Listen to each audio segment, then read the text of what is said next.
जय। सतगुरु महाराज की जय।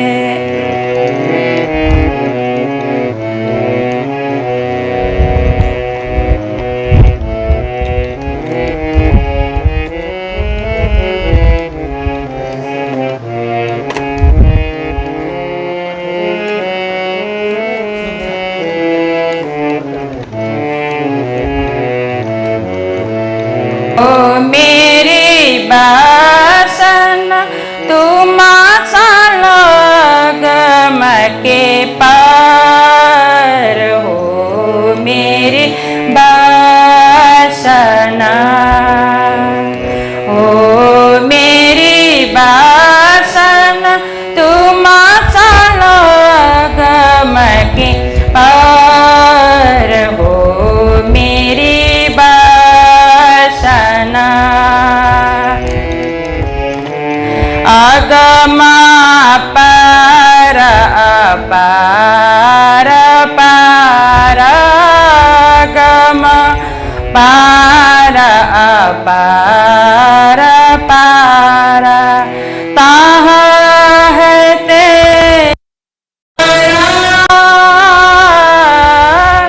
तू देखनी जदर वारा पाना शुरत ही सम्मा तू देखनी जदर वारा पाना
समय तहाँ आरे आगम अघन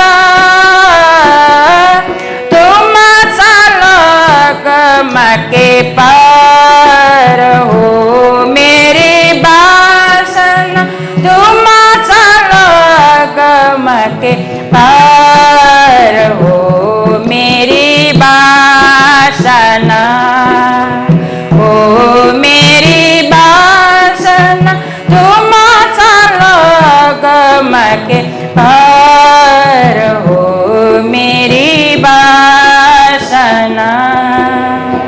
प्राणनाथ प्यारे की जय। वैष्णव होए सो वचन मानसी और जो बल्लभ बानी से टलिया महामत कहे सो काहे को जन्म्या गर्भ माहे क्यों न गलिया गर्भ माहे क्यों न गलिया।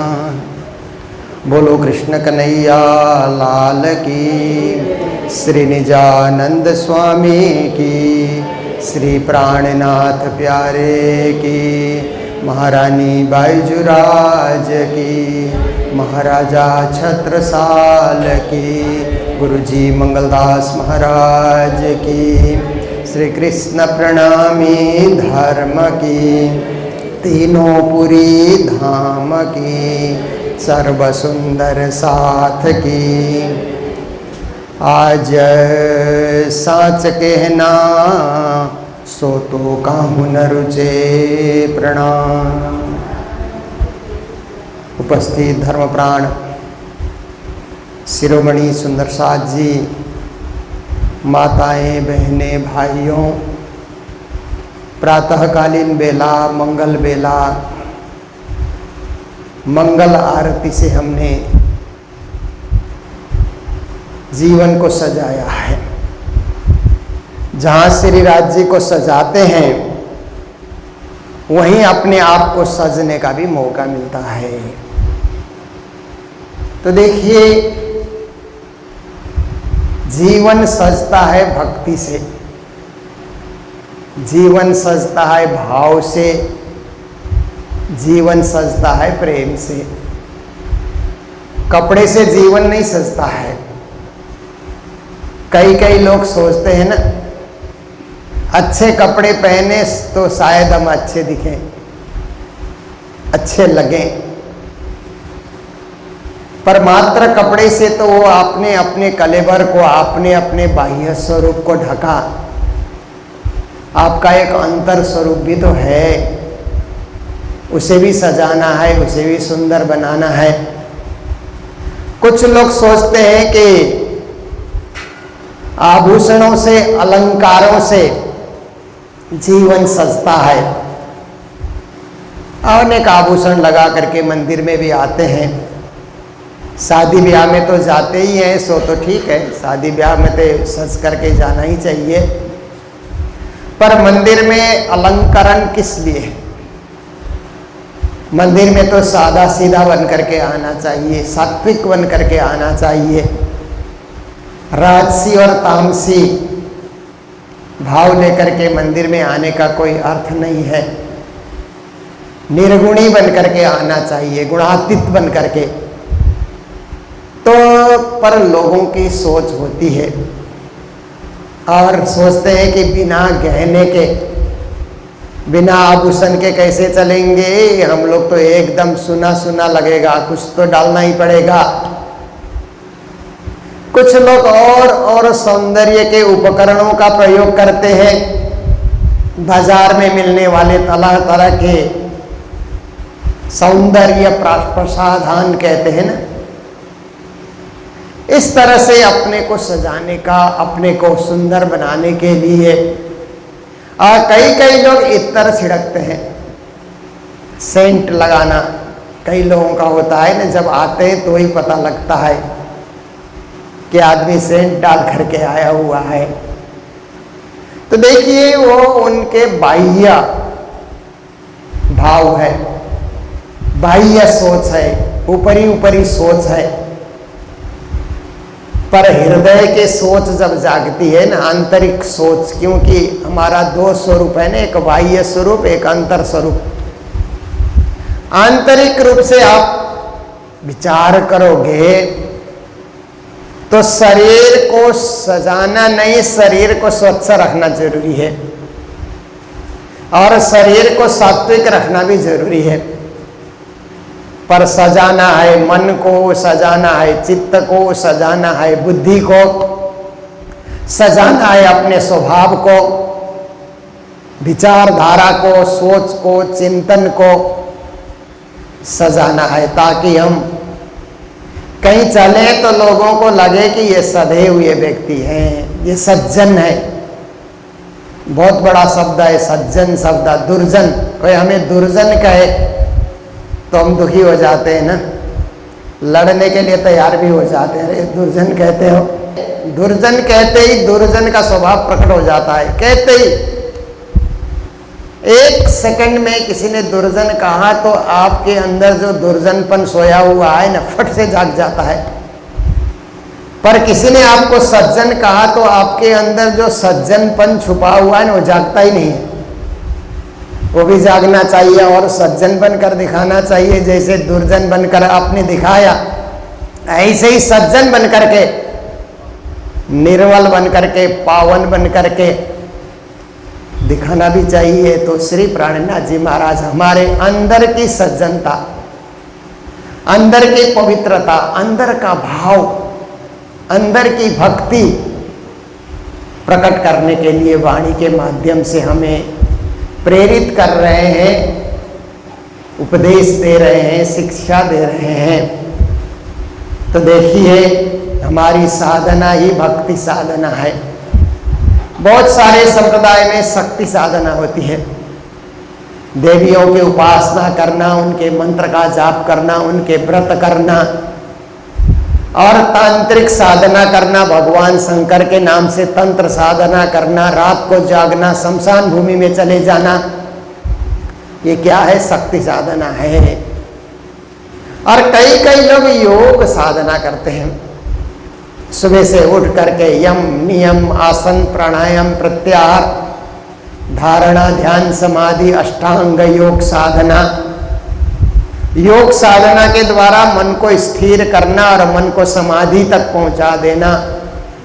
उस साधना में भी बहुत सारे लोग लगे हुए हैं, पर हमारी साधना है भक्ति साधना। जो प्रणामी साधना है वो भक्ति की साधना है, क्योंकि प्रणामी साधना में सुबह से प्रभाती जो गाते हैं ना, वो भक्ति साधना है। वहाँ कोई शक्ति की बात ही नहीं है, शक्ति प्रदर्शन की बात भी नहीं है, शक्ति उपासना की बात भी नहीं है, बस भक्ति की उपासना हो रही है।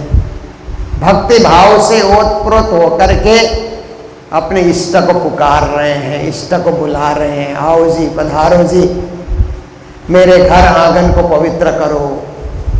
तो देखिए कि हमारी साधना पूरी पूरी भक्ति की साधना है। कभी कभी कुछ लोग सोचते हैं कि हमारे में ध्यान योग क्यों नहीं है। जब औरों के शिविर में जाते हैं ना, तो दूसरे के शिविर में जाने से कभी कभी लगता है कि ऐसा ध्यान हमारा भी होना चाहिए।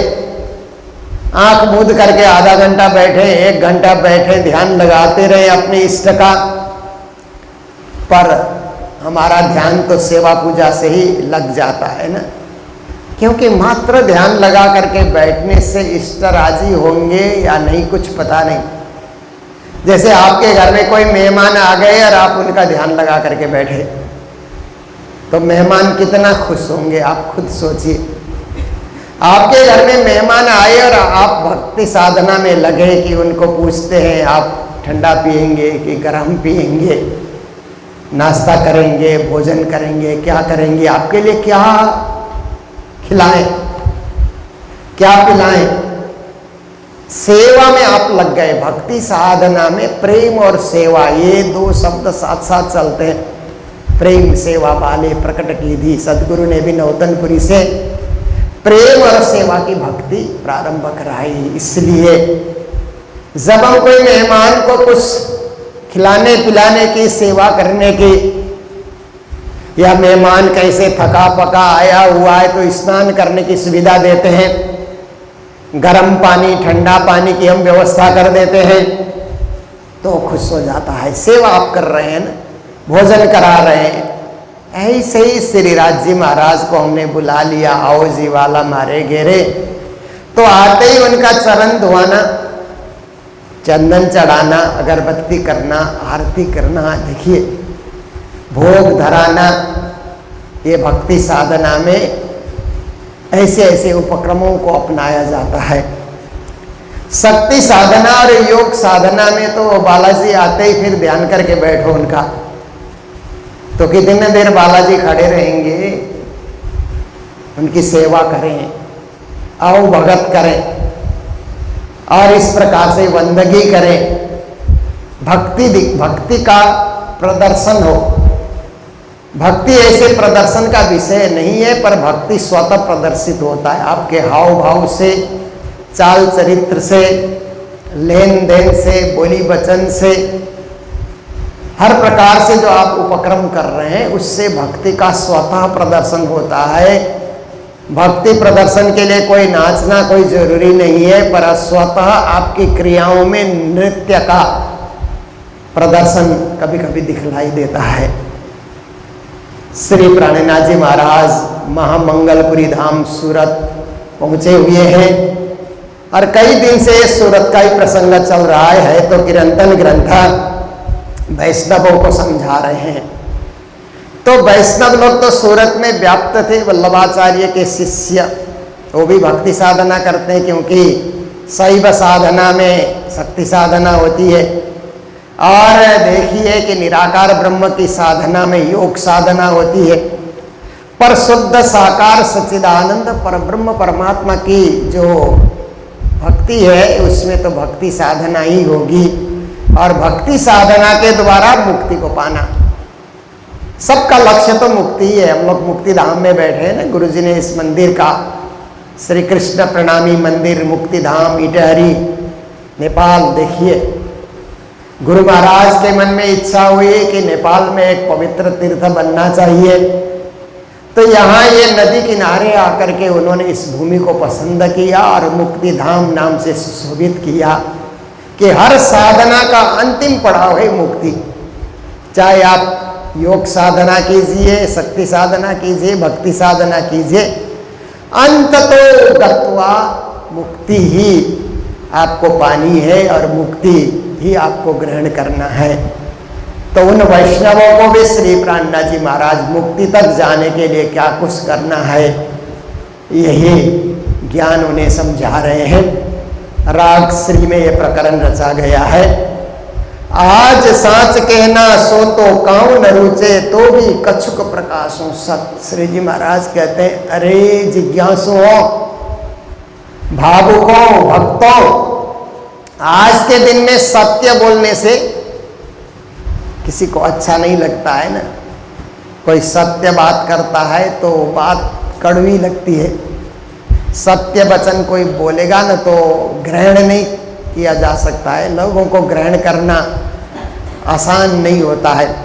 कोई झूठ बोले तो लोग जल्दी जल्दी सुन लेते हैं ना। झूठी बातें, झूठा प्रचार, ऐसे करने वाले एक वर्ग भी होते हैं ना, झूठी बातों को जल्दी जल्दी फैलाना, सुनी सुनाई बात को व्यापक कर देना, प्रचार प्रसार कर देना। सत्य से उसका लेन देन है या नहीं उसकी खोज नहीं करना। बस सुन लिया, दूसरे को 5-10 को सुना दिया, वो 10-20 को सुनाएंगे। इसलिए एक ज्ञानी ने कहा है कि विश्व भ्रमण के लिए सत्य निकलता है, तो सत्य घर से निकल करके कपड़ा पहन करके जब तक अपना जूता मोजा पहनता होता है ना, सत्य तो वर्ल्ड टूर करके वापस भी आ जाता है। इतना फास्ट, इतने जल्दी, क्योंकि लोगों को असत्य से जुड़ना अच्छा लगता है। उनका स्वभाव ऐसा है, उनकी प्रकृति ऐसी है कि असत्य को प्रचार करना, असत्य से जुड़ जाना, असत्य भाषण करना। पर श्री प्राणनाथ जी महाराज कहते हैं सत्य से जुड़ो, सत्य भाषण करो, सत्य बोलो। और कोई भी चीज है सत्य है कि नहीं इसके पीछे, उसको अनुसंधान करो, उसका पता करो। श्री प्राणनाथ जी महाराज जो भी बोल रहे हैं वाणी में सत्य बोल रहे हैं। तो कहते हैं आज सांच के ना हम सत्य बोल रहे हैं, सच्ची बातें कर रहे हैं, सो तो काम न रुचे, लोगों को रुचिकर नहीं लगती है, उसमें मिठास लोगों को नहीं आ रही है, क्योंकि लोगों को तो नाचने गाने में, उछलने में, कूदने में, कल की चौपाई में आई न कि हंसी ठठोली करे हरामी तायले बैठा मंडली मुख, ए नीच कर्म डबोवे नरक में, पीछे छूट कब पाओगे सुख। लोगों को हंसी करना, मजाक करना, हास्य कवि सम्मेलन में जाना, चटकुले सुनना, उसमें ज़्यादा आनंद आता है, उसमें भीड़ ज़्यादा इकट्ठी हो जाती है। कोई सत्य बोलने के लिए खड़ा होगा ना तो कम लोग सुनते हैं, क्योंकि उनको बात जमती नहीं है, अंदर उतारना उनके लिए कठिन होता है। सत्य को पचाना, सत्य को ग्रहण करना, सत्य को धारण करना, सत्यमय जीवन बनाना। पर श्री जी कहते हैं नहीं बनाओगे तो जाओगे कहाँ। एक ही मार्ग है, सत्य को पकड़ करके उस सच्चिदानंद ब्रह्म को पाना है। तो उस सच्चिदानंद ब्रह्म तक जाने के लिए सत्य छूट गया तो पहुंचेंगे कहां से। जिसको पाना है उसको तो पकड़ना ही पड़ेगा ना। और चीजों को पकड़ा और जाना चाहते हैं सच्चिदानंद ब्रह्म के धाम, इसीलिए उसको रुचि से सुनो, ध्यान से सुनो, प्रेम से सुनो और सत्य के साथ अपना जुड़ाव बना करके रखो। तो भी कछुक प्रकाशों सत्ता, श्री जी महाराज कहते हैं भले ही लोग सुने न सुने वो उनका दायित्व है, पर गुरुजन तो सत्य बोलेंगे ही, क्योंकि गुरुजन भी सत्य से वंचित हो गए, अलग हो गए, तो सत्य का प्रचार कौन करेगा।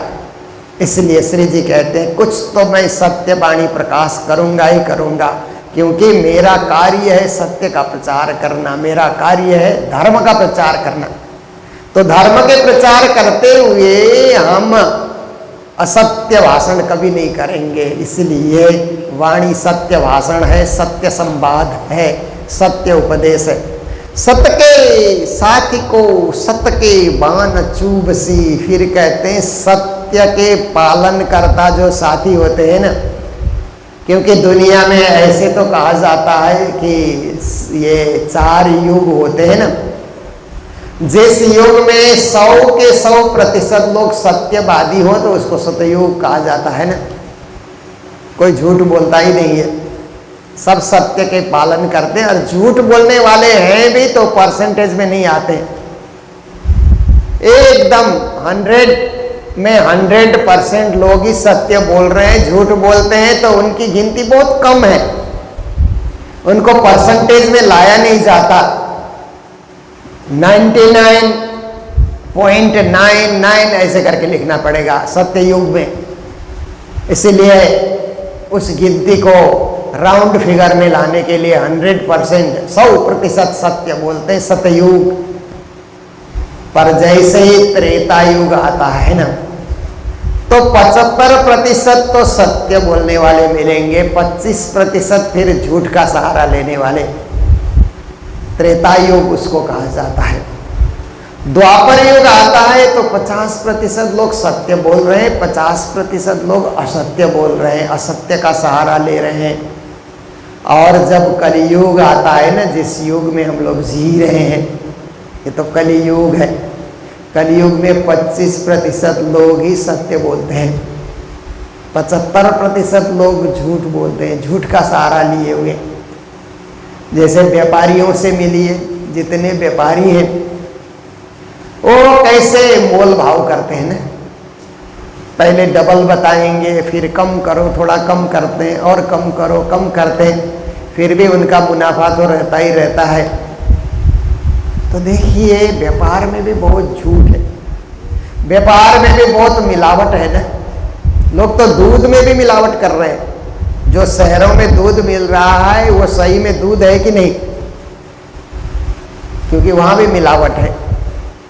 और मसाले में भी मिलावट है, चाय पत्ती में भी मिलावट कर देते हैं लोग। कहाँ कहाँ लोग मिलावट कर देते हैं ना, सब झूठ का सहारा, झूठ का व्यापार करना, झूठ का धंधा करना, पैसा ज्यादा बनाना। पूरे व्यापार जगत में आप देखिए तो कहीं न कहीं झूठ प्रवेश कर चुका है। 75%, 25% सत्यवादी भी व्यापारी है, जो एक दाम बताते हैं ना, इसका यही दाम है, बस इससे कम नहीं होगा, क्योंकि हम झूठ नहीं बोलते हैं। ऐसे व्यापारी भी मिलेंगे तो ऐसे व्यापारी से लेन देन करने में आनंद भी आता है कि ये अच्छा आदमी है। फिर आप देखिए राजनीति जगत में, देखिए लोग कितना झूठ बोलते हैं ना। नेता लोग बड़े मंच में खड़े हो जाएंगे और झूठ बोलते रहेंगे, ये करेंगे, वो करेंगे, ऐसा कर देंगे, वैसा कर देंगे। उसमें से 100 के 100% काम कभी नहीं होता है। 25% काम हो ना तो भी काम होता है, पर कभी उतना भी नहीं होता है। तो राजनीति जगत में भी झूठ का विस्तार हो रहा है। फिर आप देखिए कि ये सिनेमा जगत है ना, उधर भी आप देखिए वास्तविकता कुछ है, प्रदर्शन कुछ और किया जाता है। खेल जगत है, उसमें भी सट्टाबाजी चलता है, सट्टे का धंधा चलता है। तो एक धार्मिक क्षेत्र है, धर्म जगत जिसको कहा जाए, वहीं कुछ सत्य बचा हुआ है। और दुनिया में धर्म मानने वाले लोग आप देखेंगे तो सारे दुनिया की जो संख्या है उनमें 25% आप निकाल लीजिए तो वो पक्के धार्मिक होंगे, पक्के ईसाई होंगे, पक्के मुस्लिम होंगे, पक्के हिंदू होंगे, पक्के बौद्ध होंगे, जैन होंगे, पारसी होंगे, यहूदी होंगे। पक्के को अलग कर दिया जाए तो 25% ही लोग रहेंगे, बाकी लोग तो पीछे पीछे लगे हुए हैं, पर उनका कार्य झूठ से जुड़ा हुआ होता है। तो श्री प्राणदास जी महाराज कहते हैं 25% लोग तो बचे हैं ना, इसलिए तो जो 25% बचे हुए हैं, जब कलियुग पूरा हो जाएगा तो वे लोग ही सतयुग की स्थापना करेंगे। फिर नहीं तो सत्य 0 हो जाएगा, तो फिर सतयुग की स्थापना कैसे होगी? सतयुग के लिए कुछ बीज तो बचना चाहिए ना, जैसे वृक्ष ढह जाता है तो बीज बचते हैं ना, बीजों को फिर से बोया जाता है, फिर वृक्ष खड़े हो जाते हैं। इसी तरह सत्य को बचाने वाले लोग रहेंगे कलियुग में भी, और फिर सतयुग प्रारंभ होगा।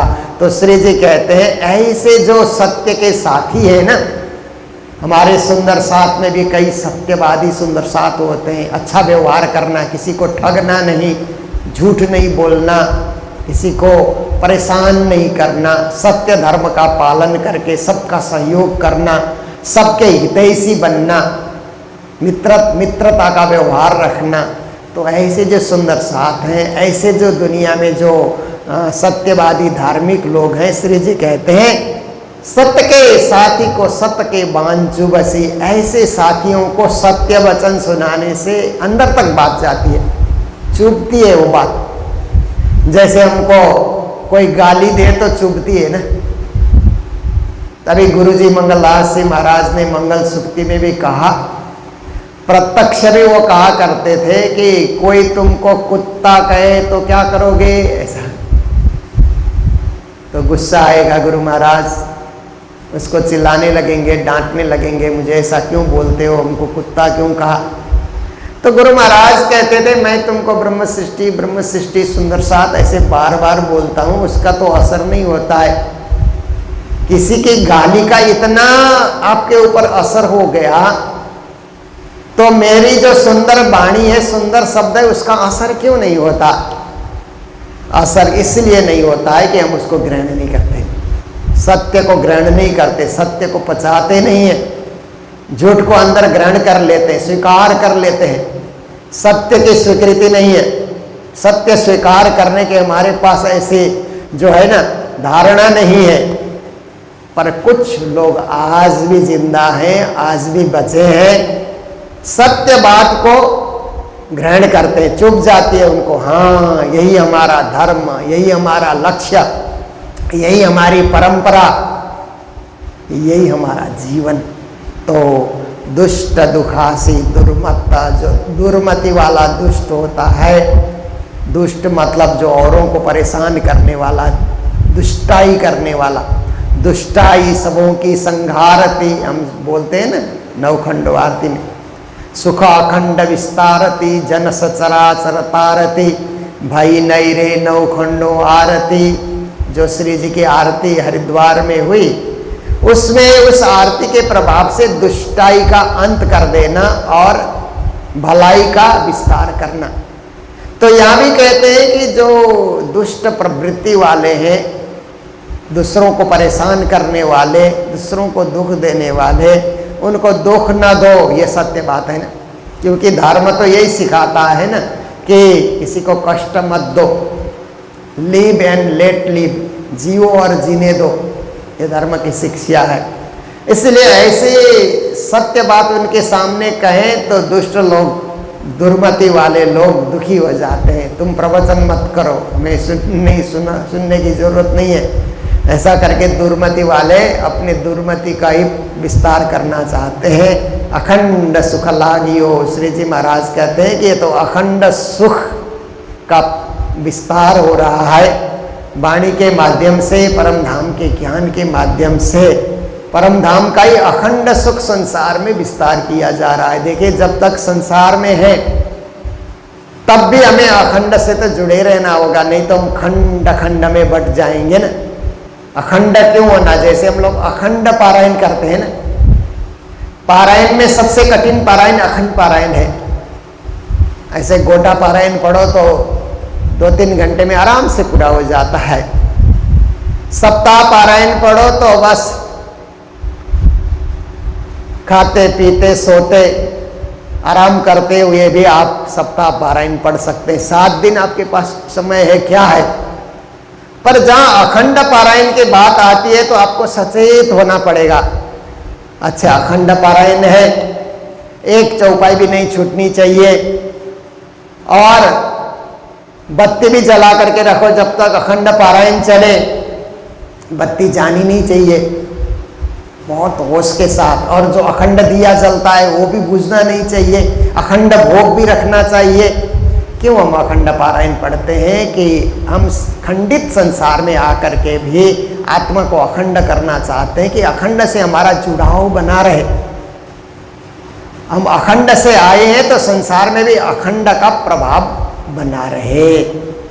तो जैसे हम जहाँ जाते हैं अपनी संस्कृति छोड़ना नहीं चाहते हैं ना, हमारी संस्कृति बनी रहे, ऐसे ही परमधाम की संस्कृति को जगत में उतारने के लिए हमें अखंड बन करके रहना होगा, अखंड व्यवहार करता रहना होगा, अखंड पारायण करते रहना होगा। तो श्री जी कहते हैं इस तरह से आप परमात्मा से जुड़ाव बनाए रख सकते हैं। अखंड सुख लागियो, आपके जीवन में अखंड सुख का जब प्रभाव होगा तो सर्वत्र आप अखंड व्यवहार करोगे, खंडित विचार आपके नहीं होंगे। क्योंकि कई लोग बोलते हैं तो खंडित विचार से बोलते हैं ना, ये ठीक नहीं, वो ठीक नहीं, ऐसा नहीं, वैसा नहीं। कई लोग बोलते हैं सब अच्छा है, भला है, सब सही है। क्योंकि विचार हमारा अखंड हुआ तो दुनिया ही अखंड रूप से हम देख सकते हैं। विचार खंडित है तो सब जगह खंडित हमारा व्यवहार होगा। तो राज्य की भक्ति करके, राज्य की वाणी सुन करके, राज्य की सेवा करके हम अखंड होने के लिए प्रयास करें। ये श्री जी महाराज की शिक्षा है। और आज के दिन श्री कृष्ण प्रणामी मंदिर मुक्तिधाम इटहरी में हम सब लोग उपस्थित हैं। पूज्य हमारे स्वामी सदानंद जी महाराज भी उपस्थित हैं। आज हमारे गण्यमान्य व्यक्ति भी अभी पधार रहे हैं। अभी यहाँ पर जो मुक्ति घाट चल रहा है, मुक्ति धाम तो कलात्मक रूप से भव्य बना हुआ है। जिस धाम के इस हाल में हम लोग बैठे हुए हैं, सामने नदी किनारे मुक्ति घाट बना हुआ है। तो मुक्ति घाट में वहाँ पर क्या है कि लोगों को मोक्ष देने के लिए मरने के बाद दाह संस्कार अच्छा से हो जाए, शुद्ध फूलों की सुगंधी वहाँ पर आए, और पानी सामने बह रहा है, वातावरण स्वच्छ है, ताकि उसको मुक्ति मिल जाए। इसलिए मुक्ति घाट है, गुरु महाराज ने नाम दिया। तो मुक्ति बाट के लिए सब वाहन, कहीं लोगों का देहांत हो गया और यहाँ तक लाने के लिए उनके पास कोई साधन नहीं है, तो कई लोग तो रिक्शा में भी लेकर के आते हैं ना, कई लोग ट्रैक्टर में लेकर के आते हैं, कई लोग ऐसे टूटे फूटे जीप इत्यादि में डाल करके लेकर के आते हैं, क्योंकि लोगों के पास वाहन न होने से असुविधा होती है। इसीलिए एक सब वाहन की जरूरत थी और पूज्य स्वामी सदानंद जी महाराज ने स्वामी सदानंद प्रणामी चैरिटेबल ट्रस्ट के द्वारा एक सब वाहन उन्होंने यहाँ पर प्रदान किया है। ऐसे भी महाराज जी हर जगह सेवा करते रहते हैं और अपने जीवन को सेवा में ही उन्होंने समर्पित किया है। तो आज अभी सब वाहन का यहाँ पर लोकार्पण हो रहा है। ये कार्यक्रम का दृश्य भी हमारे ऑनलाइन सुंदर साथ को दिखाया जाएगा, क्योंकि हम लोग 3 साल से ऑनलाइन चर्चा कर रहे हैं और वाणी के बहुत सारे ग्रंथों की चौपाई की जो है ना व्याख्या हो चुकी है। फिर लास्ट में आकर के हम लोग कीर्तन में प्रवेश कर गए। तो देखिए कि ऑनलाइन श्रोता को घर बैठे कहाँ क्या हो रहा है, कहाँ समाज सेवा का कार्य हो रहा है, कहाँ धर्म प्रचार का कार्य हो रहा है, कुछ दृश्य दिखाने के लिए हम लोग प्रयास करते हैं। तो आज ये चर्चा के बाद हम लोग पिया तुम वो तैसी का गायन करेंगे, राज्य से अर्जी करेंगे, फिर सब वाहन का जो लोकार्पण है उस कार्यक्रम का दृश्य भी आप सबके समक्ष प्रस्तुत किया जाएगा। तो आइए, आज का समय पूर्ण होने आया, इसलिए आप सभी के प्रति भी मुक्ति धाम की ओर से और मंगल धाम की ओर से मंगल बधाइयाँ देते हुए, चौपाई दोहराते हुए प्रसंग को विराम देते हैं। बोलो सतगुरु महाराज की, श्री प्राणनाथ प्यारे की, सर्व सुंदर साथ की। आज साच कहना सो तो काहू न रुचे,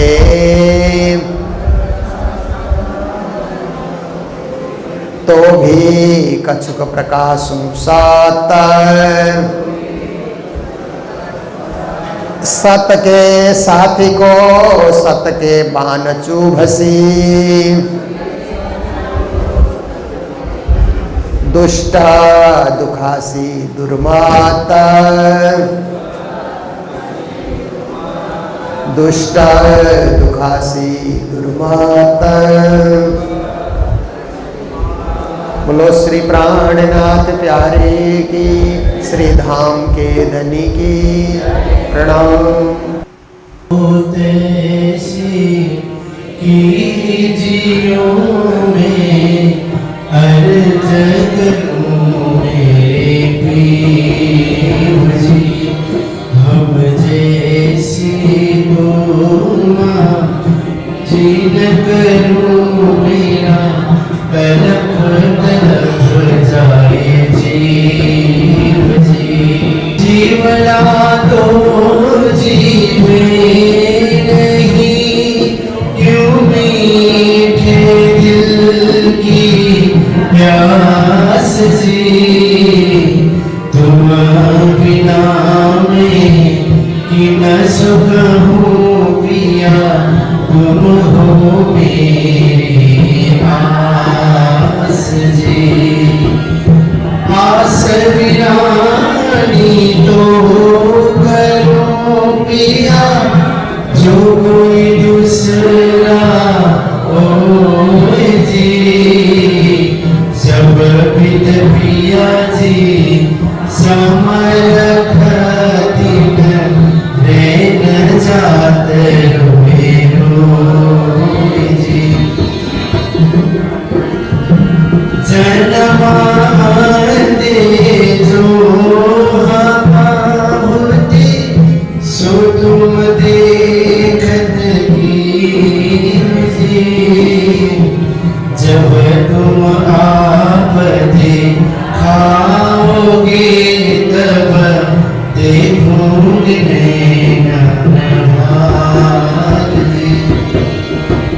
यदि पुकार पिया सुन के, अब ढील करो अब जीन जी। छिन छिन खबर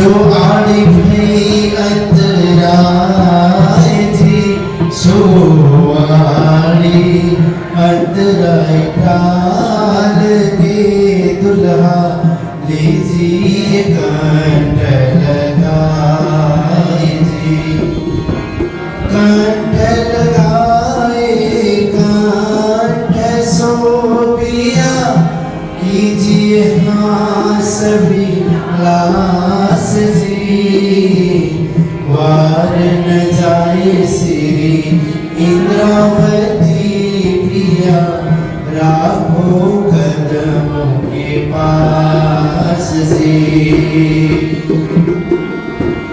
तुम दुल्हा में दुल्हनी पिया और न जानो बात जी इस बरसों से करो पिया सब अंगों साक्षात जी सदा सुखदाता धाम धनी में क्या कहूँ इन बात जी श्री महामती जुगल स्वरूप परवारी अंगना बलि बलि जात जी सदा सुखदाता धाम धनी मैं क्या कहूँ इन बात जी श्री महामती जुगल स्वरूप परवारी अंगना बलि बलि जात जी पिया तुम हो देसी जियो में हर जगनों में